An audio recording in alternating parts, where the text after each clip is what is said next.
Okay, in today's class, couple of announcements. If you have Mambos, make sure that you have Mambos, you have a micro USB card, you have the props. When you bring Mambo to the class, don't add props. After my initial demos, I'll tell you when to add props and perform the experiments. So I have uploaded the descriptions of the projects onto Canvas. If you have not looked at those descriptions, please take a look at those project descriptions. I'm going to discuss those projects in detail, step by step, discussing what are the exact deliverables and answer any questions you may have on those projects. The other thing which is super important is tech. There is a classroom in tech 162. That is the Robotics Studio. That Robotics Studio is available for you every Friday from 8 p.m. to 12:45 p.m. and then 4 p.m. to 6 p.m. to perform maybe group meetings, to perform experiments, and so on. So I'm going to ask my trader, or I can ask either Teja or Surya to be present on Friday in that classroom. And if you have any concerns about the lab, like, hey, this is too cryptic, I'm not able to get ROS working, I'm not able to get this lab working, this code is not working, they will be there to help you. And that classroom can accommodate 45 students. So I don't anticipate all students, 45 students, to come at one time, but you are welcome to come there, talk to them, and then discuss whatever information or whatever stuff you need. I'm going to extend the deadline for the labs because some of you are kind of struggling with doing the lab. And please understand that struggle or that frustration that you feel is very normal. That actually happens once you start playing with a hardware or actual platform. But trust me, at the end, it all will be good. And all of you will do extremely well in those labs. Before I begin discussion on the projects, are there any questions? Are there any questions?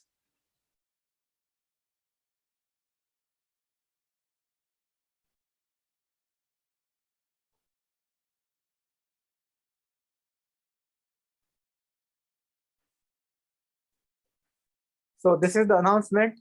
Please note, Tech 162 will be available Friday from 8 a.m. to 12:45 p.m. And then 4 p.m. to 6 p.m. to work on the project, and we can fly your drones there. So that's totally fine. Then assignments. First and foremost, project selection. You must select your project by the 1st of March. So your project, you can decide the teammates and find the project. And I'm going to talk about, let's see, there are some questions. What would you like to write us the report? Report, are you talking about the lab? What would you like us? You asked for a report, right? 6-page report. So it's a 1-page report. So basically, whatever you did, how you did it, what was the result, and what you learned. So, and it's just 1-page report, right? And a YouTube video. I don't want a very big report. I'm not fond of big reports. Yeah, 1 page per lab. Yeah. Is that difficult 1-page report on lab?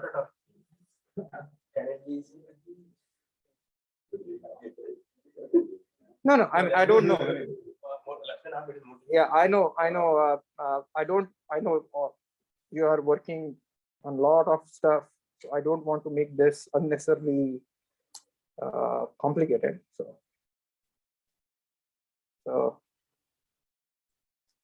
what I'm going to do is I'm going to share my screen. And my online students, can you see my screen?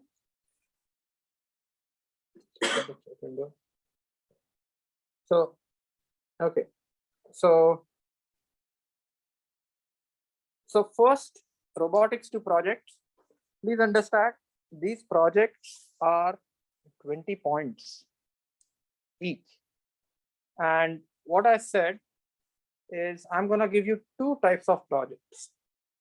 One project is individual project, wherein you will just work as one person, and the other project will be a group project. The first project is, so again, let me clarify. The academic goal of the project is that the student develops independent thinking. So independent thinking means you face the problem, you come up with solution, you talk to your teammates, you talk to the other students, Google, go online, find the resources, and try to help yourself. So for these projects, unfortunately, graders, TA, or myself will not be available to help you. We will not spoon feed or do hand holding. If you need clarification on the project, if you need clarification on the deliverable, or if you really need to know exactly what is to be done, I will tell you, or the graders will tell you. But if you ask us like, hey, how would I solve this problem? Or how would I design? Or how would I write the code? Or I wrote this code, but this code is not working. Can you help me debug it? So unfortunately, the answer is going to be no. So please keep in mind before you select a project. It's very easy to get carried away and be super duper ambitious, saying, I'm going to do this. But please note that once you select the project, we cannot let you change the project. Also, if you are not comfortable working in the team, then please select a project that only it's individual project. Or if you anticipate some travel, say I am traveling, I may have to travel, or there is some other stuff. So please select the appropriate projects. And every project, all projects except project one, because project one itself has its lot of deliverable, except project one will require a minimum 8 pages paper. Okay, 8-page paper in detail, and it should be in a particular format.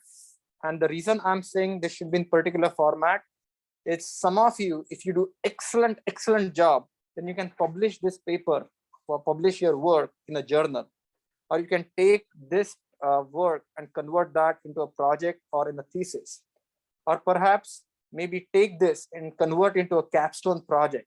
So that's why I want you to be super systematic and write a paper and slides, create slides. Any questions about the paper and the slides? It would require minimum 8-page paper. And if you want to look at the format is given to you. Any questions at this point? Okay. So the first set of project is like individual project, which means you will just work on your own. You will be just team of one. The first project is audit the robot operating system course on edX. So edX is the platform similar to Coursera, Udemy, Udacity. So there is a basic robot operating systems course.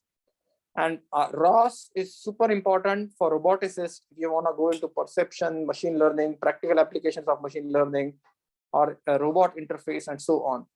So that's a ROS course that is free of charge. You can audit it. That course has assignments, homework, So you would do those assignments and homework, follow the honor code. The solutions of those assignments, homework are available online. But the intent is not that you just, okay, let me, I don't know if I'm taping, copying, okay, recording. Okay, so the intent is not that you just cut, copy and paste, but gain the knowledge of ROS that will be super important as you graduate as a roboticist.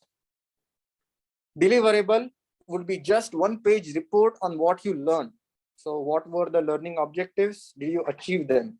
And then all homeworks, assignments, and projects you will upload on to Canvas.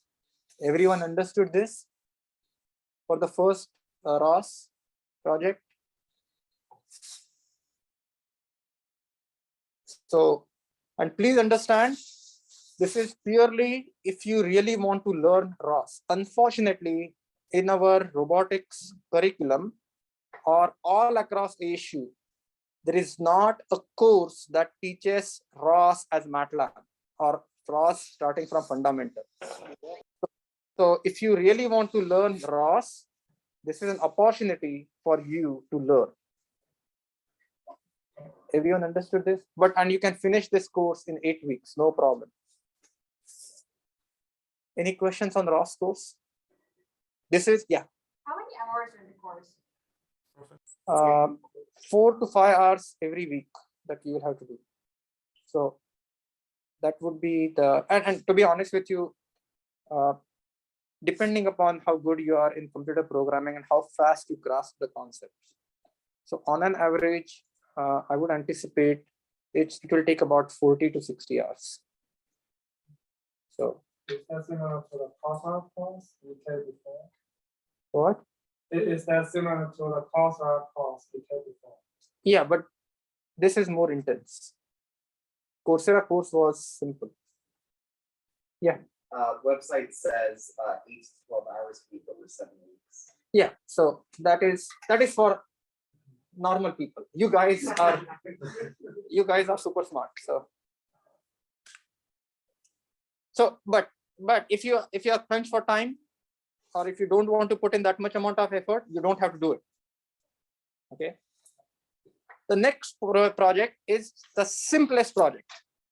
So if you just want to complete a project, or if you don't want to commit a lot of time, you write a review paper. If you are an undergraduate student,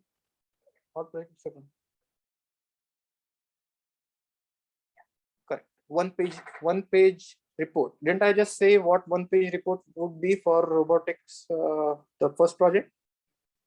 Oh, sorry. One page. No, 8 pages. No, 8 pages. So project 2 is the review paper.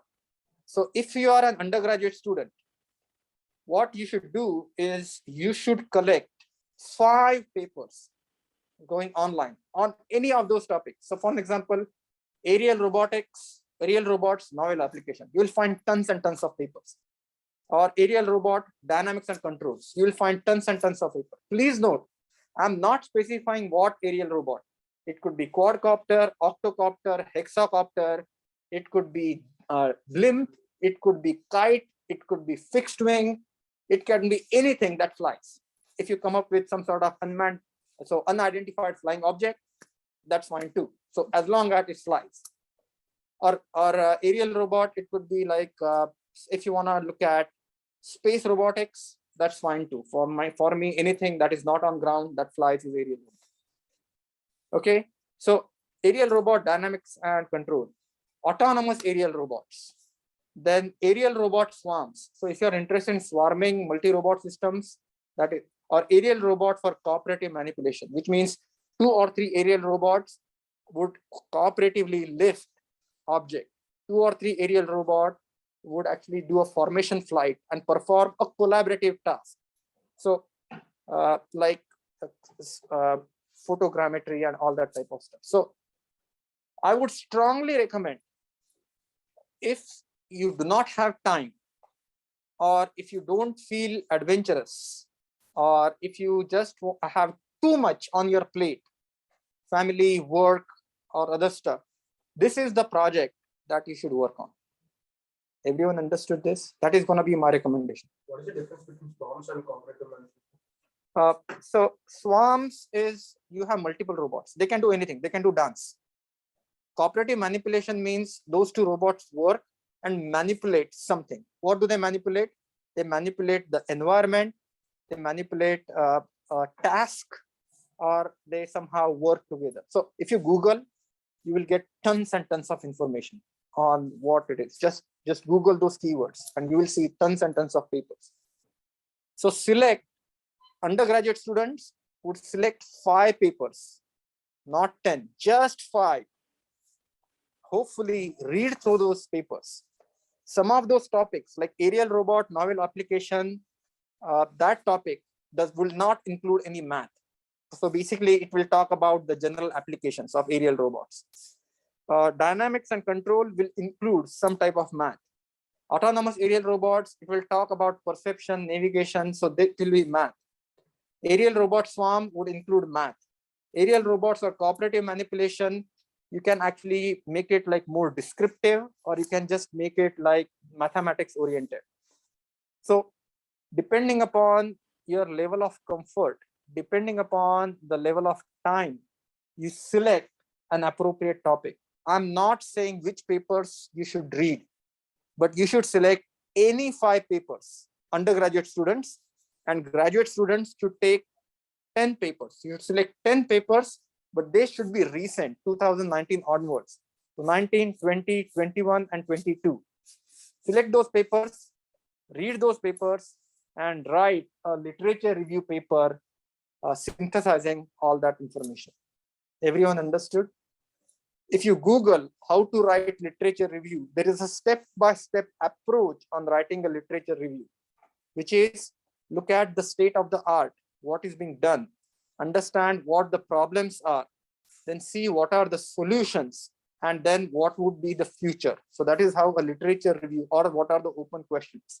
That is how a literature review will be written. Any questions on publisher? 0. So if you like what you have done, you can send paper to EGR, and if it is good, it will get published. And I'm one of the reviewers for EGR, so yes. So clearly, I won't let you publish paper just like that. If the paper is publishing quality, then what I would do is I would actually work with you, help you improve the quality of the paper so that it can be published, and then you can send it to the journal. So does that answer your question, Manan? So 0. If you want to publish the paper in EGR, it's 0. Okay. Next set of projects are group projects. So clearly, if it's a group project, it's more involved and more challenging. So the first project in the group project is project number 3, which is EEG Control Drone, Telo or Mambo. So you can use any drone. Either you can use Telo drone or you can use Mambo drone. You can use an EEG band. And I'm going to show you one EEG band, and I will show you the demo of this band. This is like little bit high-end band. So basically this fits around your head. You see the EEG band fitting. And then actually it will sense your brain signals. Remember, Telo has a lab wherein you say, go to the right, go to the left, go up, go down. It does that. I want you to use the EEG control band and then control the drone. So basically, and how would you do it?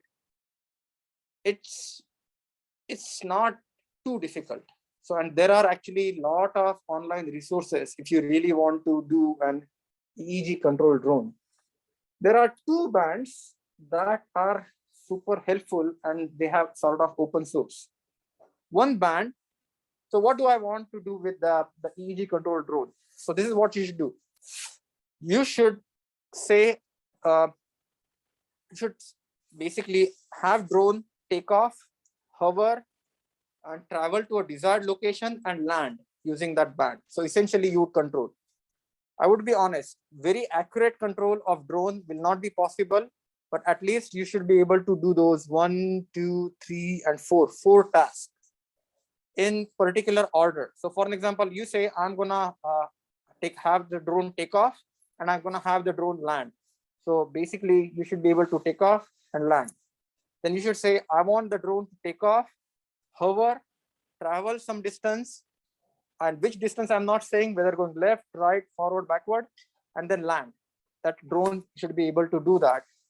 Clearly, nobody can see what's happening or what are you thinking, but usually what you do is you basically get your brain signals, and from those brain signals, you can actually control the drone. And there are a lot of tools available. There are two bands that I'm going to recommend.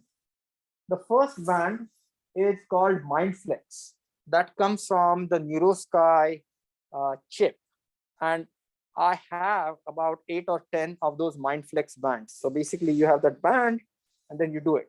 It's a very one electrode contact electrode, so it's just one electrode, and that actually works quite well. Then the second band that I have is Muse 2 band. And the advantage of this band is it can actually get more brain activity, but interfacing with Muse is more complicated. NeuroSky, the MindFlex band is super simple. But advantage of Muse band is it also has the PPG sensor to give you heart rate and respiration. And it also has an accelerometer and gyroscope that will give you the orientation. So if you want to have drone do a very precise control, you can control drone very precisely with Muse 2 band, because not only you have the brain signals, you also have the head orientation, you also have the heart rate, you also have the PPG and all that stuff. So with MindFlex, and this has 4 electrodes, so you have a lot more activity, and I'll show you the demo of this. The SDK toolboxes, MATLAB toolboxes to talk to MindFlex and talk to Muse 2 are available. So those are the 2 headbands that you can use. I'm going to recommend MindFlex because it's super simple to use. But if you really want to control the drone very precisely, then you can actually use Muse 2. This band you can buy at eBay for $60, and the other band you can buy on eBay for $10.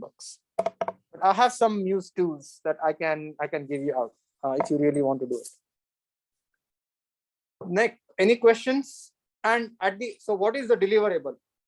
So there are 2 deliverable. One is a video, and the reason I want this video is because I don't know if you have noticed this or not. Nowadays, this is new style going on, that you create your video of your project, upload that onto LinkedIn, and then everyone gets likes.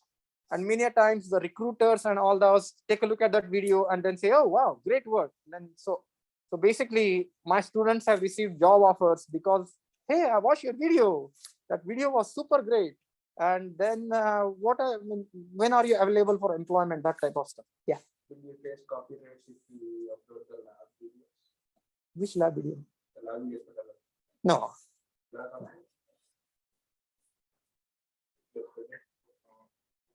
I will show you one of those videos. Actually, Surya, he's working in our lab, and I wanted him to build a EEG controlled mouse, and he built it in 2 days. So, okay.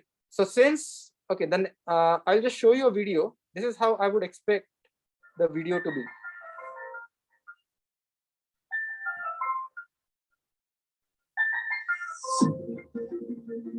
Some catchy music. So this kind of gives a complete overview of what the project was.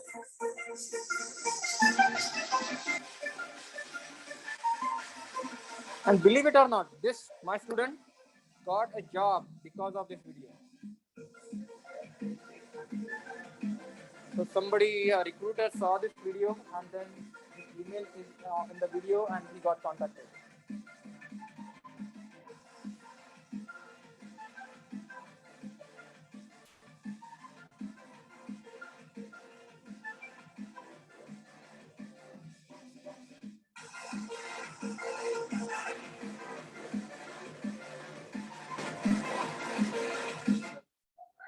Yeah, so if everyone understood how the video should look like? Okay, so clearly what you need is one video that would be 10 points, paper in EGR format plus PowerPoint slides, 10 points. The next part is this is actually a super simple project. So EEG controlled mouse, and you are free to use any software of your choice. You can use iOS, you can use Android, you can use MATLAB, you can use Python, you can use C, C#, whatever. So what I want is I want you to develop an app, and basically you control the app with your EEG headset. So check this out. This is how that video looks like. So Surya did this in how many days? 2 days, right? 2 days. Oh, by the way, you can't use this for your project, okay?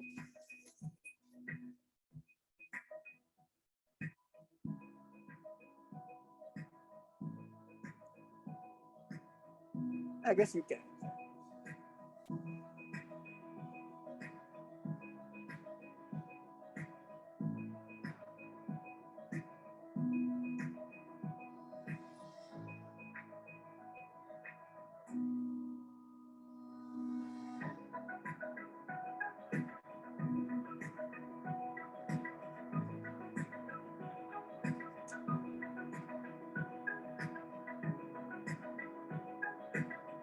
So he's using NeuroSky headset, and with the NeuroSky headset, what you can do is you can get very high value of attention. You can detect if high attention, high meditation, and eye blinks.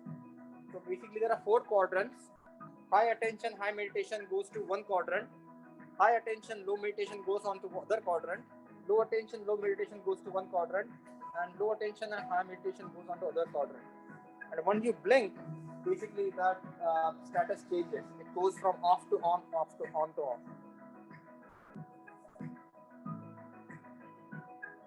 So this is how that project looks like. Any questions? Online students, in-person students?